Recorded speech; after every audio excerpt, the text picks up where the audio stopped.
Hello everybody, welcome to my talk. Today we're going to talk about Azure App Service and how this is the best place to host your .NET apps. My name is Byron Tardif. I'm a Senior Program Manager with the Azure App Services team. And I've been in this team pretty much since the beginning. So I've worked on anything that has to do from deploying the service into the cloud, monitoring of the service, monitoring of the applications that are hosted on the service. And most recently, I've been working mostly on the UI of App Service, everything that has to do with the Azure Portal.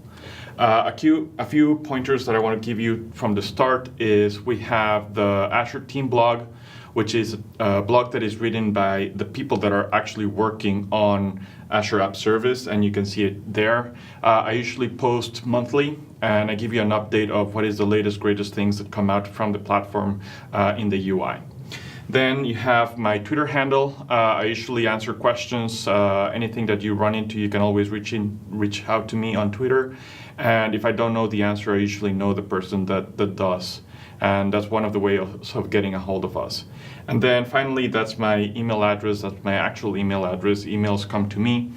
And I also try to answer emails, questions that come over email. And if I don't know the answer, I usually redirect you to either a post, a forum, or anything like that.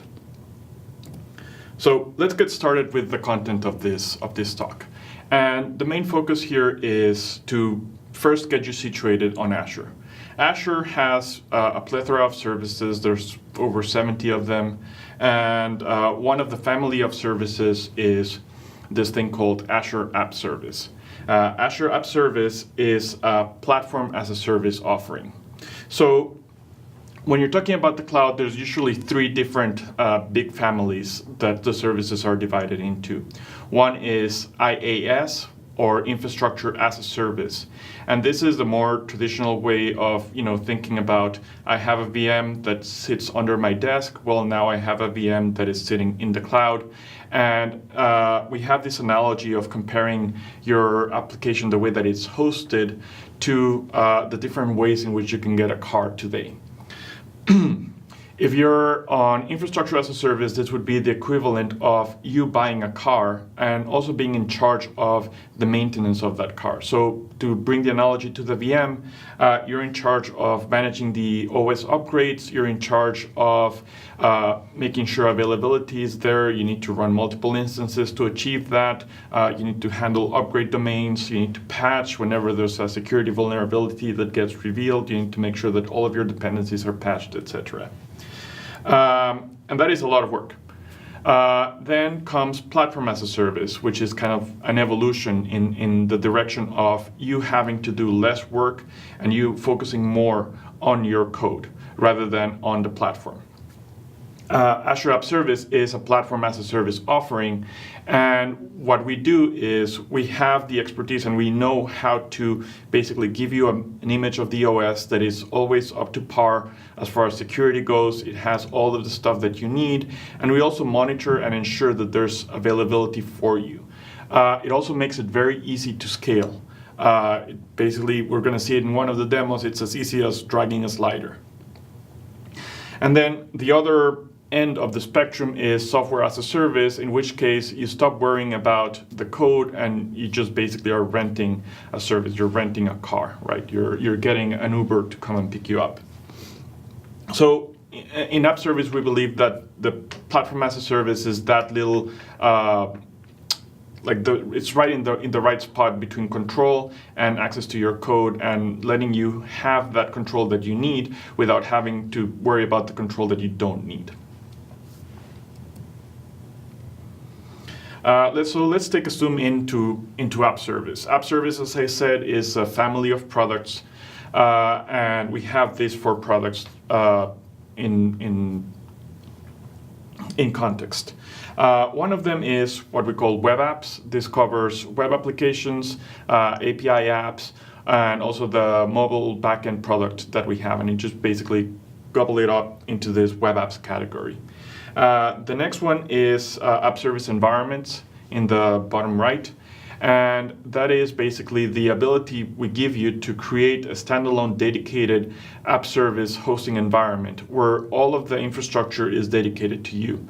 In the traditional web apps model, you're basically running on shared infrastructure. Even though you get your own dedicated VM, there's still a bunch of infrastructure that is shared by all of the other tenants that are using the service. So one of the things that App Service Environments gives you is that ability to basically have your own VNet. You can configure that VNet whichever way you want. You can set up firewalls. You can do advanced networking stuff to connect on-premise, etc. And it also gives you the ability to have much larger scale. On a traditional web app, you usually go to large instances and up to 20 individual instances. On app service environments, you can go all the way up to 50 extra larges. And then if you feel like you need more than that, we can always open a support request and we can lift that cap. The next thing that I want to talk about is web app for containers. And this is basically the Linux family of offerings that we have in App Service. This was something that was announced last week as a GA product. And it basically gives you the ability to have that similar traditional web app feel that you might already be used to, but now hosted on a Linux machine. And that is for the basically scenarios where you want to deploy your own code. And the other scenario is when you want to deploy a Docker container, where you basically all you care about is we provide the platform that has all of those features and functionality that you're already familiar with, including high availability, fast scale out operations. But you don't want to think about deploying your code, you want to think about deploying your container. And then finally, in the bottom left, we have Azure Functions, which is our entry into the basically serverless paradigm, where you basically are writing code that is very atomic, and it can scale a lot. Like this is, you don't care that much about the scale, you don't set the scale, but all you care about is there is something that will execute your code whenever a transaction comes in, whenever there's an event. So it's an event-driven way of writing your code. For this particular presentation, I'm going to focus on the top two, so web apps and web apps for containers. And this is basically an overview of what I already talked about, the two differences in the Linux model that we have. One is the more traditional, I want to deploy my code, I want to deploy the project that I'm already familiar with and use all of the app service infrastructure that I already know how to use. And the second one is how do I deploy a container and how do I have a platform as a service offering that lets me just throw a container in and still have all of the flexibilities of the platform as a service.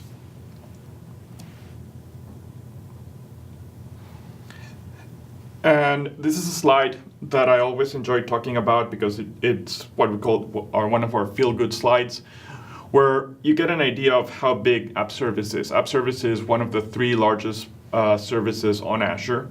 And this is also a slide that happens to be out of date pretty much every other week. Right now, I know that our total requests per day is over 19 billion hits. So this gives you an idea of the adoption and how fast the platform is growing. And there's a reason for that, right? And then this is a summary, it's an incomplete summary of all of the features that we have that are built into the platform. I like showing this slide because it gives you an idea of each one of these line items. You might not use all of them for your particular solution, but each one of these line items would be a line item that you would have to code and battle test and harden yourself. And what the platform as a service gives you is the ability to say, hey, I need this particular thing, I need this particular thing. It usually becomes a turnkey where you just say, enable this feature, and you get to take advantage of those features and all of the hardening that we've done from running the service for over 5 years now towards production ready, and you have confidence and you just basically use it and it just works. And that is something that is very magical when you think about it. It's just one more piece that you don't have to worry about and you can focus on specifically your code. And during these demos, these are the ones that are highlighted in red are the features that I'm going to be showing. So even though we're going to spend about an hour here going through App Service and the stuff that it does for .NET developers, I'm only just scratching the surface. So this is just set it in context and get an idea of what are the things that we're going to see. Okay, so let's dive into the demos. The first thing that I would like to show you is this is what the Azure Portal looks like. If you've never seen it, this is basically the place where you're going to be spending the time managing, creating resources, and doing configuration type of activities. To get started, all you need to do is you need to go to this plus sign, and that is basically the create new. Everything in Azure, we call it as a resource and we model it as a resource. So in this case, you're going to create a new resource. We're going to get started and we're just going to create a web application. And the reason why I'm doing this is I want to show you how easy it is to get started and have that first resource that you've ever created in Azure. So for this case, I'm just going to give it a name. You're going to see that you need to have an Azure subscription. In this case, I'm choosing what subscription I'm going to put it in. Then this concept of resource group, that if you're new to Azure, this is going to be a new concept for you. The way to think about a resource group is think of it as a folder. It is basically a place where you can group elements of your application together. Things that belong together should be together. And you can also use it to set role-based access control on those resources from a management perspective. So what that means is if I want to have Bob be the operator of my application, I can give him read access at the resource group level, and he should be able to see all of the monitoring alerts or monitoring metrics for my application. If I want Susan to be the owner of the application, then I can give her contributor access at the resource group level, and then anything that's under there, she will have read-write access to that. So it allows you to have that separation of concerns as to who is doing monitoring, who's doing actual publishing and administrative operations on that site.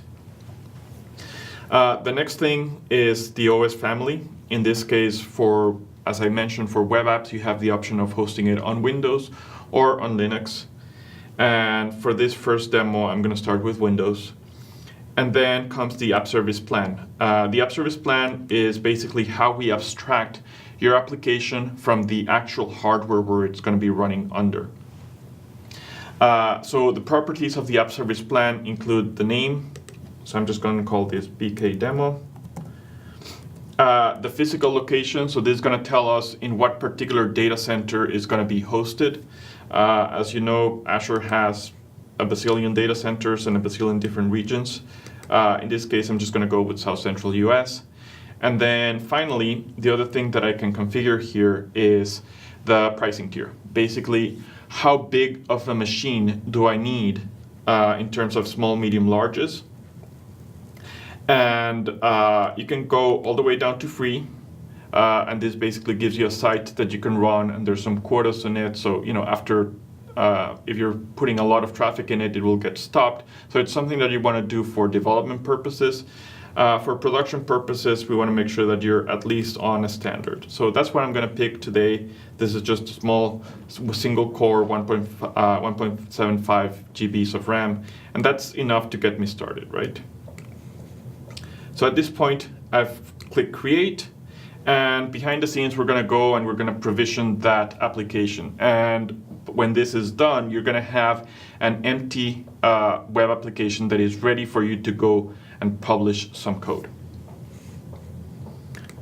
This is going to take a couple seconds. And while this is going on, one of the things that I usually talk about is the things that you can do with the portal. As I mentioned, I work on the portal on a day-to-day basis, so there's a couple tricks that I usually like to show. One is, if you don't like this blue theme, you can always double-click on the background and switch it around. If you work on night, this dark theme is going to be super useful. For now, I'm going to just keep it on the standard one. And if you notice, while I was talking, we got that notification that, hey, my resource just got created. So now, where do I go from here? I can go to the resource. And this is basically the management view of that new application that I just created. And as I mentioned, if you look at the left, we have this huge list of features that you can just basically go and enable for your web app. And I'm going to touch on a few. If you're following at home and you're more of a instruction-based learner, You can do exactly what I'm going to do right now if you follow our quick start guide. If you see when you create a new empty web app, the first thing that you will get is this notification that there's, hey, this is how you get started. And we give you a very straightforward guide for a couple different scenarios, depending on what programming language you're using. And so if you want to try this a little bit later, you don't need to watch the video again. You can just basically go create your web app and then follow the instructions for whatever scenario seems interesting to you. Right now, I'm going to switch over to the tool that most developers use, in this case, Visual Studio. And the whole point of this talk is not showing you my fancy coding skills. I'm sure most of you guys out there can write better code than I do. But it's showing you some of the platform features that gives you that ability to focus on that code and just basically leverage the platform features that are there for you. So during most of this presentation, what I'm going to be using is the boilerplate ASP.NET Core MVC web application that you can just create by going File, New, ASP.NET Core application, and create a new project from there. So if you want to follow at home, that's what you would do. So I already have this boilerplate app, and what I'm going to do is I'm going to leverage some of the built-in tools for Visual Studio to go and publish this application. So first of all, let's see it running, make sure that I didn't do any dumb coding mistakes. And what this is going to do is basically going to compile the code, it's going to download all of the dependencies, make sure that everything is working, and then it's going to run the app locally. So if we give it a couple seconds, it should come right up.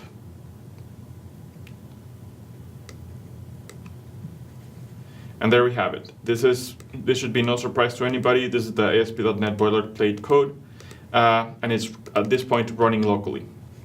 If we go over to the Azure app that I just created, I can see what's in there by clicking this browse or clicking over here in the URL for the site. And as you can see, we're going to get this empty web app experience. This is a segue for another very good learning resource that we have. There is a Microsoft Virtual Academy course that is linked right here in the empty web app page. This is about 4 hours worth of content that you can spend with the actual people. This is all of the program managers that are working on the product, and we talk about our different areas of expertise. So if you want to get a deep dive onto app service, this is a good place to start. You just create an empty web app, and boom, you have the 4 hours of free training that you can go over to get a very good overview of what the service is and how you can use it, and a good idea of all of the features that are there. So now, let's go through and publish this empty application, or this very simple application, into my web app. So if you've ever used other different offerings in Azure, or maybe you gave it a try a couple of years ago and you're now coming back to it, one of the things that was a pain point was having to wait 20 minutes for the VM to boot. And this is pretty much true of any infrastructure as a service offering.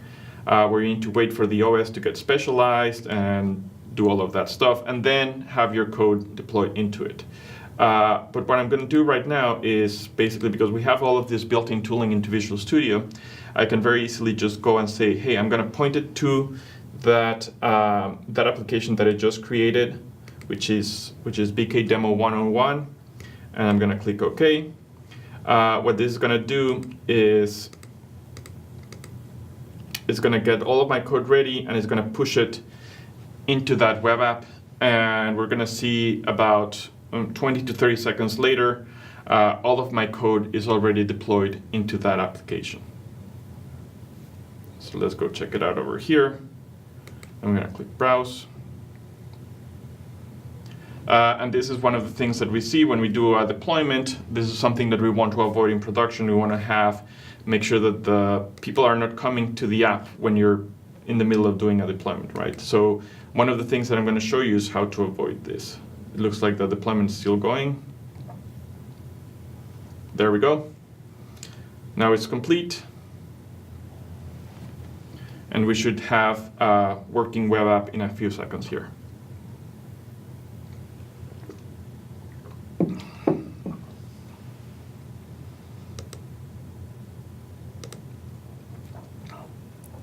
let's go take a look at what's going on over here while this is happening.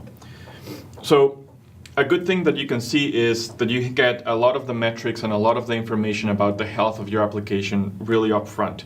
But you don't want to be coming into this application every time that you want to check what you're doing. And one of the really powerful features that the Azure Portal gives you is the ability to create a dashboard of interesting metrics. So for example, if I wanted to see the errors that my application was throwing, I can always pin this to the dashboard.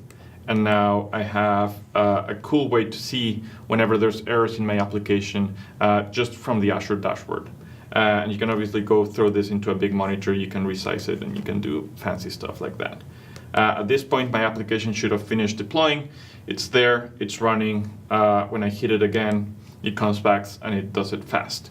So obviously when you're developing, doing this type of F12 publishing operation is fine. But when you're talking about a production workload, you want to avoid those, hey, I just deployed code to the production slot and everything is slow because it's warming up, or I'm in the middle of a deployment and there's traffic coming in, or I deployed something and I just realized that I deployed the bug to production, which is no good, and there's no easy way for you to go back. So that's where we're going to look at another set of features that include what we call deployment slots and CI/CD integration. So if we go to the slides, now we're in this second demo, which is the continuous integration, continuous deployment, and DevOps scenario for app service. And this is a little bit of what we're going to be looking at in this slide, where I'm going to be writing some code, developing in whatever environment I'm familiar with. I'm going to be checking in some code into a code repository. It could be TFS, GitHub, Bitbucket, whatever you're comfortable with or whatever your organization is using. There's going to be some sort of a build process. Then what you want to do is you want to put those bits in a staging environment. The reason you do that is that you can do that last mile verification, last mile validation on the actual hardware and with the production configuration. And that is very valuable. That is the thing, because as a developer, you've seen this before, where it works on my machine. The moment you move it to production, for some reason, something is broken. So having that ability to have that safety net of getting that last mile validation is very useful. You do the validation, and then you have this publishing operation, which is basically how you promote it into production. Okay, I'm getting a couple questions, but I'll come back to those in a second. Once you do that, but you want to do that publishing operation without having to redeploy your code. If you redeploy your code, then you have risks of maybe a package didn't get rehydrated, or there's a cold start, or there's basically a condition that is going to cause a slowness or unavailability on the production side. So you want to do it in a way that you're not actually deploying the code. And that is one of the tricks that we can do with deployment slots. Finally, you have it running in the cloud, and then you have the ability to monitor it, and you basically go in a cycle. You find bugs, you identify problems, and then basically come back to deploying and doing your code again. So let's see this in action.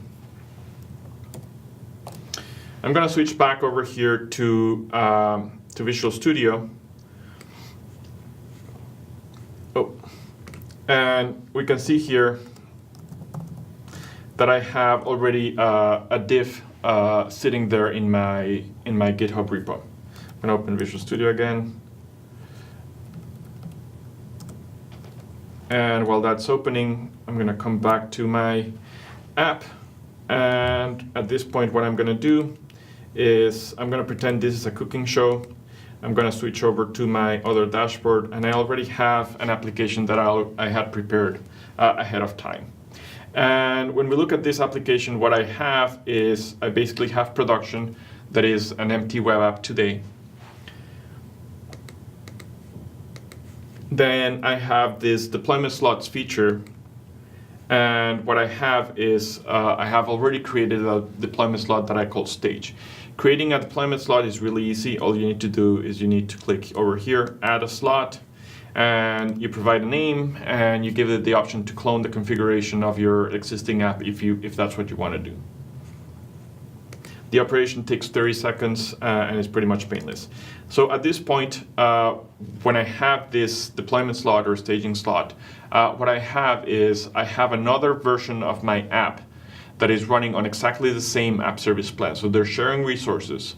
That's something important to note, because you don't want to do a stressed run against this application. You want to make sure that this is just for last mile validation type of efforts. Now, the next thing that I'm going to do is I'm going to go into deployment options, and I'm going to choose source control provider. So if you remember the diagram that I was talking about, the first thing is you have some code, you check it in, and then you deploy it. So in this case, I have my code deployed to GitHub. If this is the first time that you're doing this, you will have to go through an authentication workflow. I've set up this a couple times before, so my credentials are already there. If you have multiple organizations, you get to choose what organization you want to pull the repos from, and then you get to choose a project. In this case, I'm doing my Hello Web demo. And then one of the interesting things that you can do is, if this was a test environment, we have a way for you to automatically chain in a load test.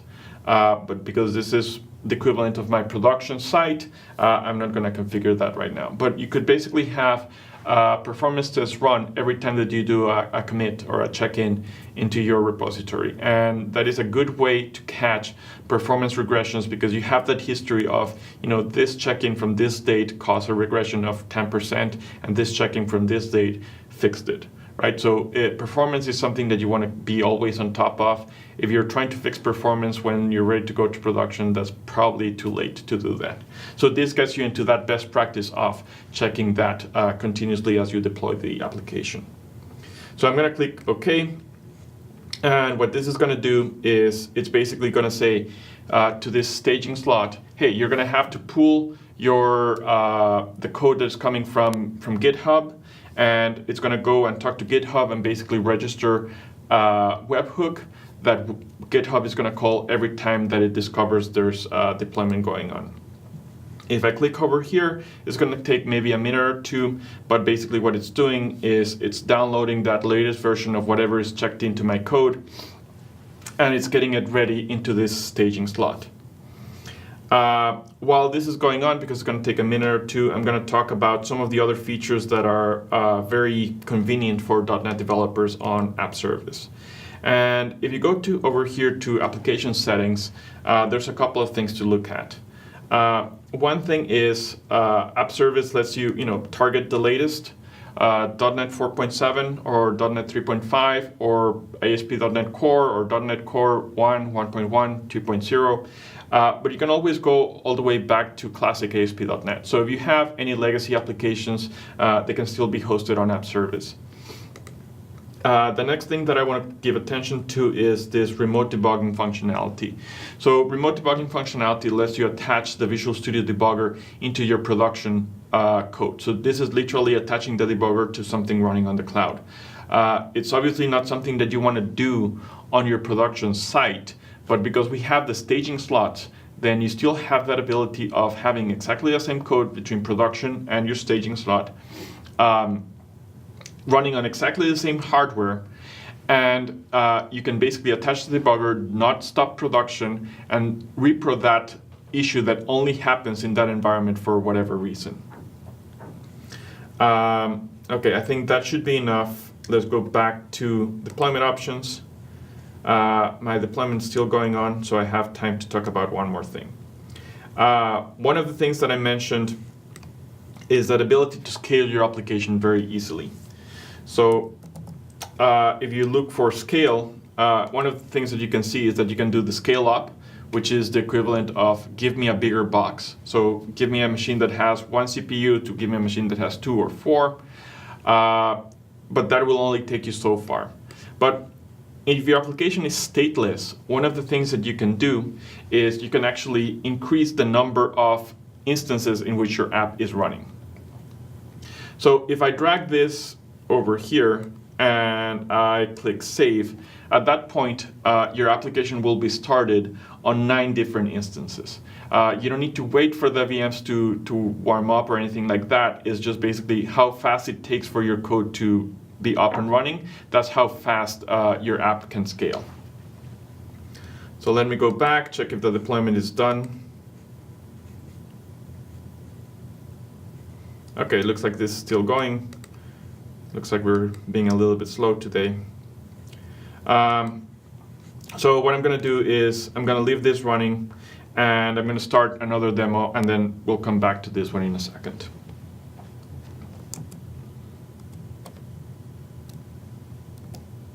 Okay, so what we saw today was this workflow basically of your code getting checked in, built, deployed to a staging slot, and eventually swapped into production on a Windows machine.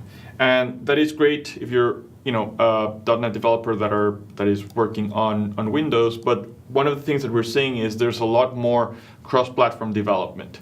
And what I'm going to do in the next demo is I'm going to grab exactly the same code that I was running on a Windows machine, and now I'm going to deploy it into a Linux-based web app. So while this is still running, I'm going to go over here and I'm going to remind you how we're doing the create, right? So we go to create new web app, and then the only difference at this point is that I would be selecting Linux and I would be creating a Linux app service plan. As you can see, we have this should look very familiar to what I just demoed before, and we have the same different options of different sizes for your Linux machine. I've already gone forward and created this Linux machine, this Linux web app that I can browse to, and it's going to show you that empty web app experience.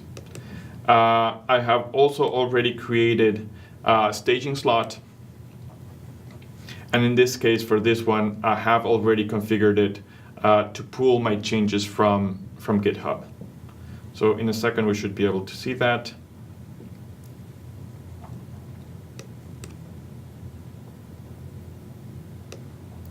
Let's browse to the site.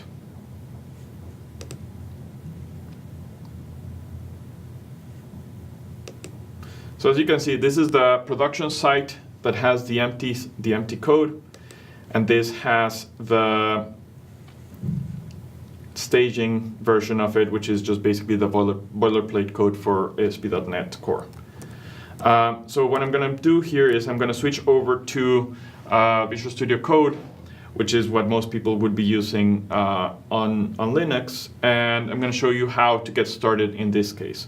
So one of the things that you can do here is Visual Studio Code has this integrated terminal, which I love, and you can do something like check for directories. I already created this demo directory, and the code that I have here is pretty much the equivalent of you doing .NET new MVC project. And if you want to follow at home, that's basically what I did to get started. And then I'm going to switch over to my demo directory, and you can see here that I have basically the ASP.NET boilerplate code, and I have this hello.NET conf, and let's do an H2 over here, and this is web app on Linux demo. So we're going to see that I have my changes are there. Oops, sorry.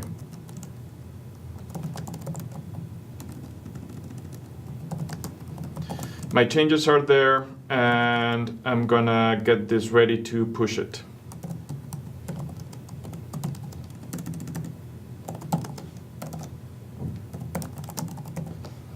So I have a commit ready to go.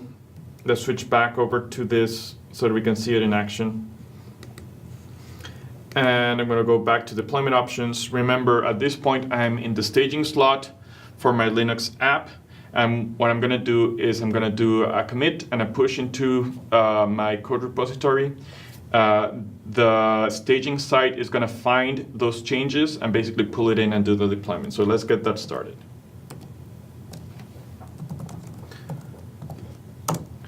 So I push my changes into my master branch. Basically, the code gets copied from my machine into GitHub. GitHub then turns around and is going to trigger that webhook that goes and talks into the app service deployment infrastructure. And for those of you guys that are new to the platform and not familiar, that's something called Project Kudu. So if you look for Kudu, you can go take a look at advanced tools. And there's a bunch of interesting and fun functionality that comes in here. But this is basically the infrastructure that lets you do all of those CI/CD, and it also supports site extensions and a bunch of other extensibility points for your application. So while I'm waiting for my Kudu code, my Linux code to deploy, because it's still going, I'm gonna go and I'm gonna check back on that Windows-based demo that I was doing before. Make sure that everything went through. So I need to go to the staging slot. I need to go check on deployment options. At this point, my code has made it all the way into the staging slot. I can browse to it. Whoops. Looks like I'm having trouble with this one, or either picked up a cached version. So let's give it a sec. Looks like it's thinking.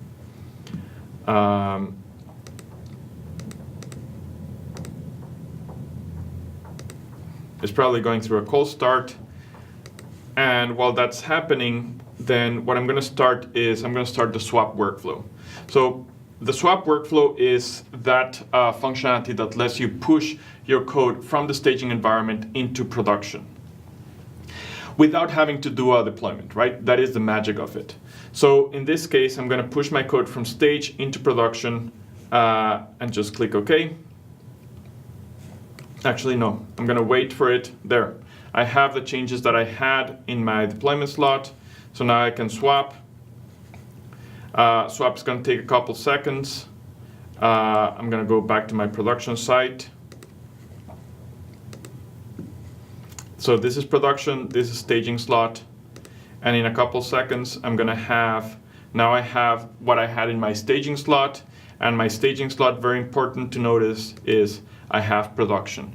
So what this lets you do is, if you're ever in trouble, you deploy something into stage, you validate, you move it to production, and then all of a sudden you discover that in production this is causing some other type of issue that you didn't catch in your validation. You can always swap back, and that is like a very important safety net to have. Moving forward, if you do an additional check-in, that would go back into the staging slot, and then you can do that swap back again.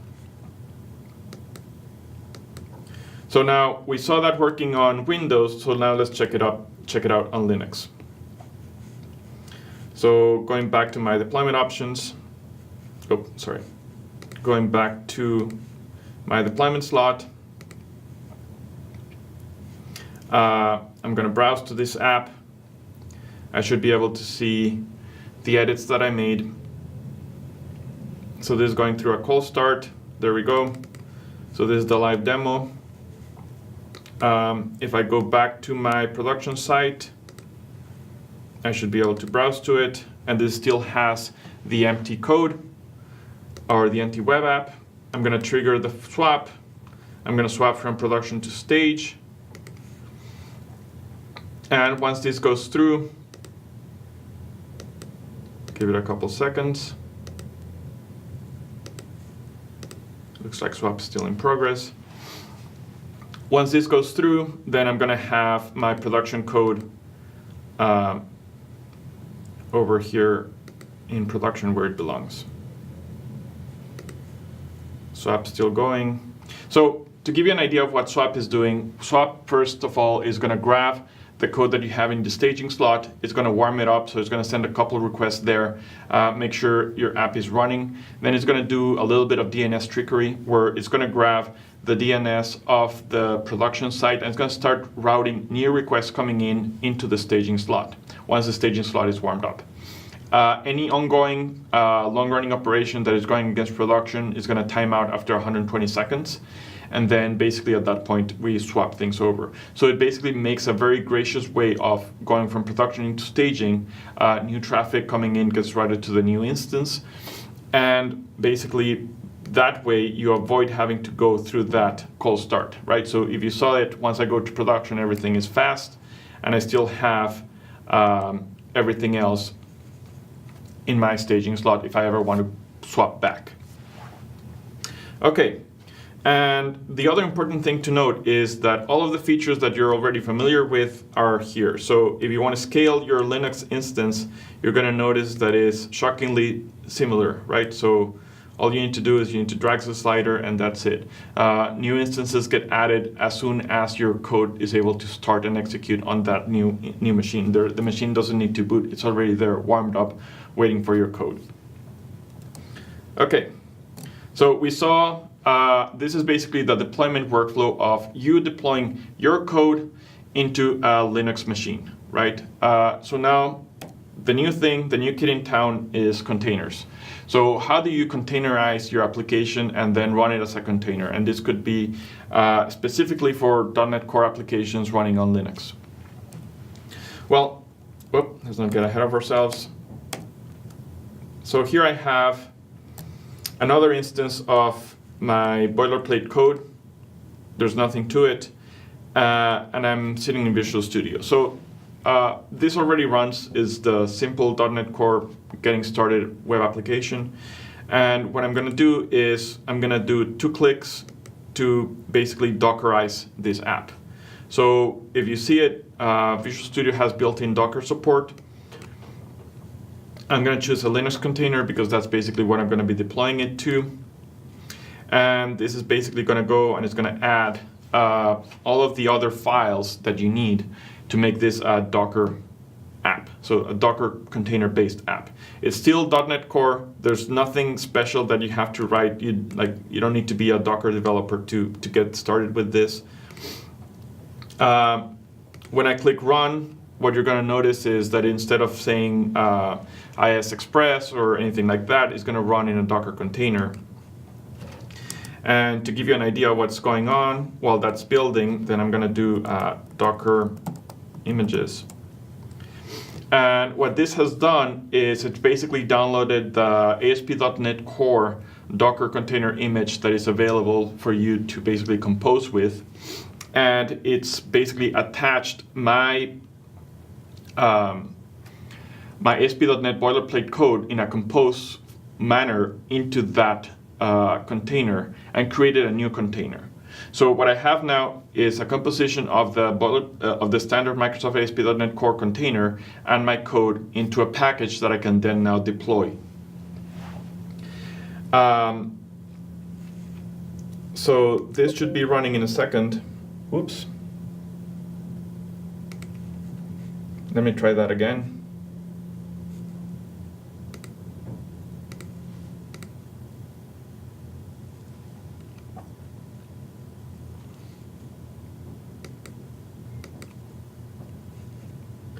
And while this is going, I'm going to go back to the Azure Portal, and I'm going to talk about how do you create a container-based platform as a service application. So if you go here to create new service, one of the options that you're going to see is you're going to see this thing called containers as the category. Web app for containers is right here, and it's going to be very familiar. It should be very familiar where I can do, whoops, looks like my container worked this time. So I can basically name it, same idea. I can select an existing app service plan, so you can actually collocate a Linux web app with an app service for containers app into the same app service plan. And then you can configure the source of your container. Basically, where are you checking in that container image? And as you can see, we have the built-in Azure Container Registry. Or if you have it in Docker Hub, or if you have a private container repository, you can always point us to there. And since this is now running over here, I'm going to go back. And you can see that I have my Docker images and I have my Docker container that is running with the code that I just deployed. And that's basically what we were looking at over here that popped up. So same code, very familiar, nothing to it, right? Well, let's go take a look at the container app that I have already created.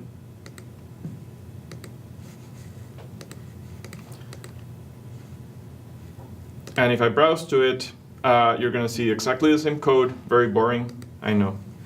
But interesting enough, you have all of those app service features that you're already familiar with. So you can basically scale out a container-based application by just dragging the slider, and now you have 6 machines running that container at scale. Right? No need to configure load balancing. We take care of all of that for you. If one of the machines get into a bad state, we basically recover that for you. We give you a new machine, and you basically continue to have those 6 instances as needed. That is the beauty of Platform as a Service. So now, let's see that CI/CD workflow working. In this case, I haven't created a staging slot. I'm going to go do a Docker push instead, straight into production. I'm living dangerously. So I have my little cheat sheet over here.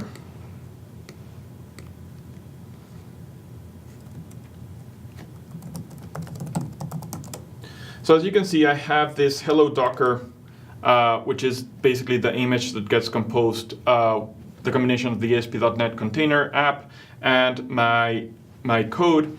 And what I'm going to do is I have this thing, because I don't want to fat thumb one of the commands. And what I'm doing here is I have already logged into my ACR instance on Azure. So basically all I'm going to do is I'm going to add a tag that says, the hello Docker latest, which is this image right here. I'm going to tag it as my ACR hello Docker latest image. And then the next thing I'm going to do is I'm going to push that code into my ACR container instance, right?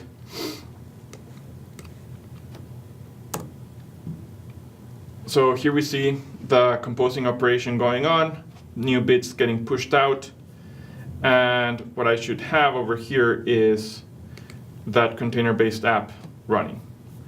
So now let's go do one of those audacious code edits that I'm famous for, and I'm going to remove all of this boilerplate code. And I'm going to say h1, this is a Docker demo on app service. Save my changes, build this. And while this is going on, I'm going to start addressing some of the questions that came in. So Adam Wilson says, what is the relationship between app service plans, instances, and deployments? Is the pricing number in the plan per instance, per deployment, or per plan? Okay, so the app service plan has some properties. So that is the size of the VM, small, medium, large, the SKU, free, standard, basic, and how many instances you're running. So the price that you see is basically the price per instance. So if you have one small app service plan, you're paying that price. If you have one small app service plan that has 2 instances, you need to multiply that by 2. Let me go back over here. Whoops, get this done. So I'm going to retag the latest one, and I'm going to do another Docker push. While those things are getting ready, I'm going to go back over here. I'm going to check production, give it a couple seconds for code to make it there, and then in the meantime, I'm going to answer another question. When you scale up, are those instances started in the same VM, or do they distribute across various VMs? This is from Arif Yayalar. I'm hoping I'm pronouncing it right. So Yarif, what happens is here, you get a new VM. So each instance of an app service plan is basically a completely new machine for you. Obviously, underneath the covers, everything is there's chances are that it could be on the same physical machine, but because of the way that VMs are isolated, you're still getting a dedicated 4 CPUs and whatever amount of memory you're reserving in the small, medium, large instance. Another question from Arif is, when you scale out, does it scale out to 9 instances of S1 or 9 app instances on the same S1 instance? No, when you scale out, you're literally giving it new machines. So you go from running on one VM with one core, a certain amount of CPU, to 2 or 3 or 4 VMs, each one of them with their dedicated resources. So I'm going to hit refresh over here. And by this time, my code's made it, and I've basically done a Docker push straight into production using CI/CD between Azure Container Registry and Azure App Service on Docker. Okay, another question, Alex Mans. Can you use a staging slot on a shared Azure app plan? I'm not sure what that question means, but if you're talking about the shared SKU, no, staging slots we consider them to be a production feature. So they're only on what we consider to be production app service plans. So I think basic, standard, and above have the feature of staging slots. Any other questions? Okay, so I'm going to switch back to my slides and basically wrap this thing up. So when we talk about who's using Azure App Service today, this is a small list of the people that we have, and I have some very specific scenarios where we think that Azure App Service is a great fit. If you're doing digital marketing, if you're doing transactional-based applications, or if you're doing line of business applications, I think App Service has all the features that you need, and we have you covered. Here are some examples of what customers are doing. In this case, this is a company that basically cut down their deployment development lifecycle from being at 2 weeks, basically from the point that they cut a build that they were considered to be production ready, to now they can do that in 5 minutes. So 5 minutes from saying my build is ready for production, going into production versus 2 weeks. That gives you an that gives you an idea of the ability of having those agile development life cycles by just cutting time by using platform features. They didn't have to write any fancy code, they just basically used the production features that we have. This is an example of a Swedish microinsurance company where they're doing a transactional application that requires a lot of scale, and they're able to achieve that with App Service. Obviously, this is a line of business type of application where it's maybe active during the day and not active during the night, so they can auto-scale their App Service plan and remove instances as needed during the day. And then finally, Hogarth, that works with Dyson. So every time that Dyson has a product launch, you can imagine it's a website that gets millions and millions of requests per second. And they basically have handled all of the recent launches for the new Dyson vacuums. This is the brand that is recognizable worldwide, that generates a lot of traffic, and they can basically survive that by hosting it on App Service and taking advantage of the platform features to get that scalability and ability to run their app at scale massively across the world by leveraging the platform features and not having to write all of that code themselves. Okay. With that, I want to leave you with a couple final thoughts. If you want to get started with App Service, you can go to aka.ms/try app service. You can get started without a credit card. We give you a sandbox that you can use for a couple of hours, deploy some of the code that you already have, see it running, and then if you think that's cool, then you can basically open a free trial that gives you a couple credits that you can use the full Azure experience for a couple of months. If you're a Microsoft Premier customer, we also have this Fast Start program that gets you on-site training and gets you started using Azure very fast with very knowledgeable people that will help you along the way. And then finally, remind you, we have the App Service team blog where you can get the latest, greatest stuff from there. You can reach me on Twitter. I tweet about 3 or 4 different things. I tweet about beer, I tweet about science fiction novels, and I tweet about App Service. And I'll answer your questions if you ask them. And then finally, my email. This is my real email. I actually do get questions here, and if I don't know the answer, the guy that knows the answer is usually sitting next to me. So feel free to reach out, and we're always happy to hear about you. and what you're doing with .NET and App Service. So having said that, thank you very much, and I hope you enjoyed the presentation.